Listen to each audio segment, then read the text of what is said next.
सबको नमस्कार, प्रणाम, सत श्री अकाल। हेलो नमस्कार दोस्तों, दिल्ली के प्रादेशिक समाचार के स्टूडियो में आप सभी का बहुत बहुत स्वागत है। दोस्तों यहाँ पर आपको देखने को मिलेगा दिल्ली से जुड़ी सारी बड़ी खबरें, मुख्य समाचार, ब्रेकिंग न्यूज अपडेट के रूप में, इसलिए वीडियो को शुरू से अंत तक जरूर देखिएगा। दोस्तों वीडियो को प्यारा सा लाइक और चैनल को सब्सक्राइब जरूर कर लीजिएगा ताकि दिल्ली से जुड़े कोई भी खबरें छूटे ना पाए। चलिए दोस्तों टाइम वेस्ट न करते आगे बढ़ते हैं खबर की ओर। राजधानी दिल्ली में 1 अप्रैल 2022 से वाहन चालकों के लिए ड्राइविंग के नियम बदलने जा रहे हैं।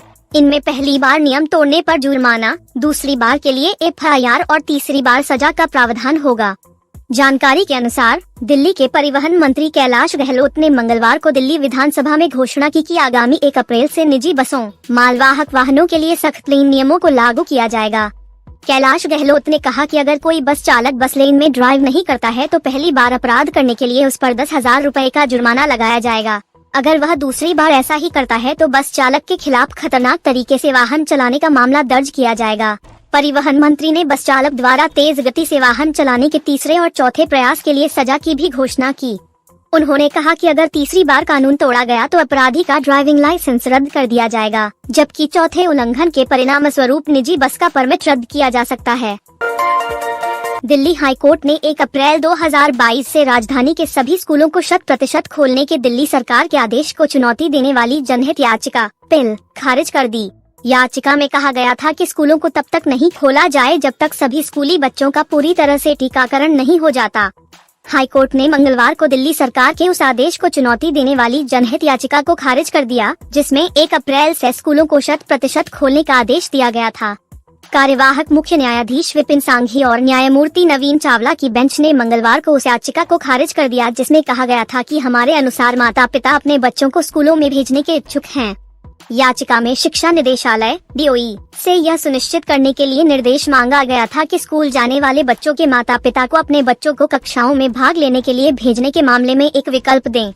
गौरतलब है कि दिल्ली सहित देश भर में कोरोना के केसों में कमी आने और तेजी से वैक्सीनेशन होने के चलते दिल्ली सरकार ने पिछले माह राजधानी के सभी स्कूलों को 100% क्षमता के साथ खोलने का आदेश दिया था। दिल्ली पुलिस ने सोमवार को सागर राणा हत्याकांड के लिए न्यायिक हिरासत में जेल में बंद पहलवान सुशील कुमार की दिल्ली हाई कोर्ट में जमानत याचिका का विरोध करते हुए कहा कि मामले के गवाह पहलवान और उसके सहयोगियों से डरते हैं। इस मामले में ओलंपिक पदक विजेता पहलवान सुशील कुमार मुख्य आरोपी हैं। दिल्ली पुलिस ने अपनी स्टेटस रिपोर्ट में आगे कहा कि आरोपी वर्तमान मामले का मुख्य आरोपी है और उसने अन्य सहारोपियों के साथ मिलकर यह साजिश रची थी और इस अपराध के लिए हरियाणा और दिल्ली के खूंखार अपराधियों को जुटाने सहित अलग अलग जगहों से पीड़ितों का अपहरण करने के लिए हथियारों और आदमियों की व्यवस्था की थी। पुलिस ने आगे कहा कि चूंकि आरोपी बहुत प्रभावशाली और हाई प्रोफाइल व्यक्ति है, इसलिए उसके गवाहों को प्रभावित करने, धमकी देने की पूरी संभावना है। पुलिस ने कहा कि वह एक दुनिया भर में घूमा हुआ ग्लोब ट्रॉटर है और अगर उसे जमानत मिल जाती है तो वह फरार हो भी सकता है। दिल्ली पुलिस की स्टेटस रिपोर्ट में यह भी कहा गया है कि वारदात को अंजाम देने के बाद आरोपी सुशील कुमार अपने साथियों के साथ मौके से फरार हो गया था और पुलिस से बचने के लिए सबूत यानी कपड़े, मोबाइल फोन, अपराध के हथियार, DVR आदि को गायब कर दिया था। दिल्ली पुलिस की स्पेशल सेल ने एक अंतर्राष्ट्रीय ड्रग स्मगलिंग गैंग के 2 सदस्यों को गिरफ्तार कर करीब 10 किलोग्राम हेरोइन बरामद की है। अंतर्राष्ट्रीय बाजार में इस हेरोइन की कीमत 40 करोड़ रुपए से अधिक बताई जा रही है। गिरफ्तार दोनों तस्करों से पूछताछ में पता चला है कि ये एक बड़े अंतर्राष्ट्रीय गैंग के सदस्य हैं और पिछले 5 साल से दिल्ली NCR और यूपी के कुछ हिस्सों में नशीली दवाओं की तस्करी में लिप्त थे। दिल्ली पुलिस स्पेशल सेल के पुलिस उपायुक्त DCP जसमीत सिंह ने बताया कि दोनों आरोपियों की पहचान उत्तर प्रदेश के रहने वाले नजीर उर्फ नाजिम और दिनेश सिंह के रूप में हुई है। इनके कब्जे से बरामद हेरोइन को म्यांमार से मणिपुर के रास्ते भारत लाया गया था। इन तस्करों के पास से एक car Maruti SX4 car 9 BR01BB 6026 भी बरामद की गई है, जिसमें छुपाने और नशीले पदार्थों के लाने के लिए एक गुप्त जगह बनाई गई है। द कश्मीर फाइल्स को दिल्ली में टैक्स फ्री करने को लेकर छिड़े विवाद के बीच कश्मीरी प्रवासी शिक्षकों ने अरविंद केजरीवाल और मनीष सिसोदिया के उस दावे को खारिज कर दिया कि दिल्ली सरकार ने उन्हें नियमित किया था। सरकारी स्कूल शिक्षक संघ प्रवासी ने सोमवार को कश्मीरी पंडित शिक्षकों को नियमित करने के दिल्ली सरकार के दावों को खारिज करते हुए कहा कि उन्हें अदालत के हस्तक्षेप के बाद स्थायी नौकरी दी गई है। दिल्ली विधानसभा में बोलते हुए उप मुख्यमंत्री मनीष सिसोदिया ने कहा था कि 233 कश्मीरी प्रवासी शिक्षक दिल्ली में वर्षों से नियमित होने के लिए संघर्ष कर रहे थे। वे कॉन्ट्रैक्ट पर कार्यरत थे। उन्हें रातों रात हटा दिया गया था। उनके पास प्रमाण पत्र लेने का समय नहीं था। इन कश्मीरी शिक्षकों को प्रमाण पत्र प्रस्तुत नहीं करने पर बर्खास्त करने की धमकी दी गई थी। यह सीएम अरविंद केजरीवाल थे, जिन्होंने उनका समर्थन करने और जॉब नियमित करने का फैसला किया था। भाजपा को कश्मीर फाइल्स की चिंता है, कश्मीरी पंडितों की नहीं, मनीष सिसोदिया।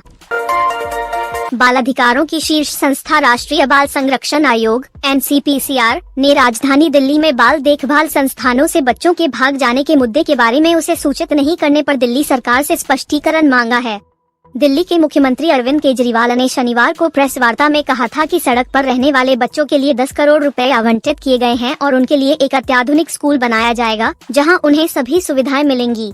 केजरीवाल ने यह भी कहा कि अब तक बच्चों को पकड़ा जाता था और उन्हें बाल देखभाल गृहों में रखा जाता था, जहां उनका सही तरीके से ध्यान नहीं रखा जाता था, जिस वजह से वे वहां से भाग जाते थे। केजरीवाल पर अपमानजनक टिप्पणी सिर कलम करने लायक, आप विधायक। आयोग के प्रमुख प्रियांक कानूनगो ने कहा कि आयोग ने सभी राज्यों और केंद्र शासित प्रदेशों के साथ 4 मासिक बैठकें की हैं, लेकिन दिल्ली सरकार के महिला एवं बाल विकास विभाग ने कभी भी बाल देखभाल गृहों से बच्चों के भागने का मुद्दा नहीं उठाया। उन्होंने कहा कि NCPCR ने दिल्ली सरकार से मासिक समीक्षा बैठकों में बच्चों के बाल देखभाल केंद्र से भागने के गंभीर मुद्दे को लेकर सूचित नहीं करने का कारण पूछा है। दिल्ली के मुख्यमंत्री अरविंद केजरीवाल ने उत्तर प्रदेश में भारतीय जनता पार्टी BJP की जीत को लेकर कहा है कि विकल्पहीनता की वजह से ऐसा हुआ है। उन्होंने कहा कि विपक्ष हाथ पर हाथ धरे बैठा रहा। दिल्ली के बाद पंजाब में जीत से उत्साहित आम आदमी पार्टी आप के संयोजक ने 130 करोड़ जनता का गठबंधन बनाने की इच्छा जाहिर करके राष्ट्रीय स्तर पर विस्तार का संकेत दिया है। एक टीवी इंटरव्यू में केजरीवाल ने हिंदुत्व की परिभाषा बताते हुए भाजपा पर निशाना भी साधा। इंडिया टुडे को दिए इंटरव्यू में अरविंद केजरीवाल से सवाल किया कि क्या आप बीजेपी के हिंदुत्व को सांप्रदायिक कहते हैं, क्या आप इसे काउंटर करेंगे? इसके जवाब में केजरीवाल ने कहा, न मेरी बीजेपी से लड़ाई है, न कांग्रेस से लड़ाई है। हिंदुत्व की परिभाषा मैंने कई बार बताई है। मैं उस पर यकीन करता हूँ और पूरा देश उस पर विश्वास करता है। रामायण और गीता में जो लिखा है वह हिंदुत्व है। भगवान राम ने रामायण में जो शब्द कहे वह हिंदुत्व है। भगवान राम ने तो आपस में नफरत करना नहीं सिखाया। आरोपी के खिलाफ फर्जी सबूत गढ़ने के लिए अदालत ने दिल्ली पुलिस के एक जांच अधिकारी IO को फटकार लगाई है। सत्र न्यायालय ने निचली अदालत को अधिकारी के खिलाफ कार्यवाही शुरू करने का आदेश दिया है। यह मामला गोविंदपुरी थाने में एक लोक सेवक के साथ मारपीट करने के आरोप में दर्ज प्राथमिकी से संबंधित है। साकेत स्थित अतिरिक्त सत्र न्यायाधीश सोनू अग्निहोत्री की अदालत ने हाल ही के एक आदेश में मुख्य मेट्रोपॉलिटन मजिस्ट्रेट CMM को कहा है कि वह दिल्ली पुलिस के सब इंस्पेक्टर स्तर के अधिकारी के खिलाफ झूठे सबूत गढ़ने के तहत कार्यवाही शुरू करें। इस ओदश की प्रति संबंधित मुख्य मेट्रोपॉलिटन मजिस्ट्रेट के समक्ष भेज दिया गया है। अदालत ने कहा है कि इस आदेश को शिकायत पत्र के रूप में लिया जाए। साथ ही सत्र अदालत ने इस संबंध में सब इंस्पेक्टर को 1 अप्रैल को मजिस्ट्रेट के समक्ष पेश होने को कहा है। यह आदेश तब पारित किया गया जब आरोपी के वकील ने अदालत में एक अन्य आरोपी से हथियार की बरामदगी दिखाते हुए एक वीडियो पेश किया। वकील ने वीडियो को पेन ड्राइव के माध्यम से दाखिल किया। थानाध्यक्ष व ACP की भूमिका जांचें। हफ्ते के पहले कार्य दिवस पर नोएडा, गुरुग्राम व दिल्ली को जोड़ने वाली मजेंटा कॉरिडोर जनकपुरी पश्चिम से बोटैनिकल गार्डन नोएडा पर सिग्नलिंग में आई खराबी के चलते मेट्रो ट्रेन अटक कर चली। यात्रियों को मेट्रो के लिए स्टेशन पर 30 मिनट तक का इंतजार करना पड़ा। यही नहीं, नेहरू एनक्लेव से बोटैनिकल गार्डन की दूरी 25 मिनट में पूरा होता था, उसके लिए 45 मिनट से अधिक का समय भी जाया करना पड़ा। हालांकि मेट्रो का दावा है कि सिग्नलिंग की तकनीकी खराबी 1 घंटे में दूर कर ली गई थी। जानकारी के मुताबिक सोमवार सुबह करीब 10:30 बजे ही मेट्रो में खराबी शुरू हो गई थी। यह खराबी जनकपुरी पश्चिम से एयरपोर्ट मेट्रो स्टेशन के बीच आई थी। उसके चलते मेट्रो की रफ्तार को सुरक्षा कारणों से कम किया गया था। उसका असर यह हुआ कि मेट्रो की फ्रीक्वेंसी कम हो गई। यात्रियों का यात्रा का समय बढ़ना शुरू हो गया। एक समय ऐसा आया कि यात्रियों को एक ही स्टेशन पर 30 मिनट तक मेट्रो का इंतजार करना पड़ा। मेट्रो का कहना है कि मेट्रो की तकनीकी खामी को करीब 12 बजे ठीक कर लिया गया था। दिल्ली के रोहिणी सेक्टर 16 में 23 मार्च की रात को जैगुआर सवार शेखर सन्नाटा की हत्या में गोगी गैंग के बदमाशों का हाथ होने की बात सामने आई है। पुलिस ने इस हत्याकांड में शामिल गौरव नाम के शख्स को गिरफ्तार कर लिया है। पुलिस के अनुसार गोगी की हत्या के बाद शेखर सन्नाटा ने केक काटकर जश्न मनाया था और सोशल मीडिया पर वीडियो अपलोड किया गया था। इसी के चलते गोगी गैंग ने उसकी हत्या कर दी। जानकारी के अनुसार टिल्लू गैंग का सदस्य खेड़ा कला निवासी 29 वर्षीय शेखर सन्नाटा चंडीगढ़ में छिपा हुआ था।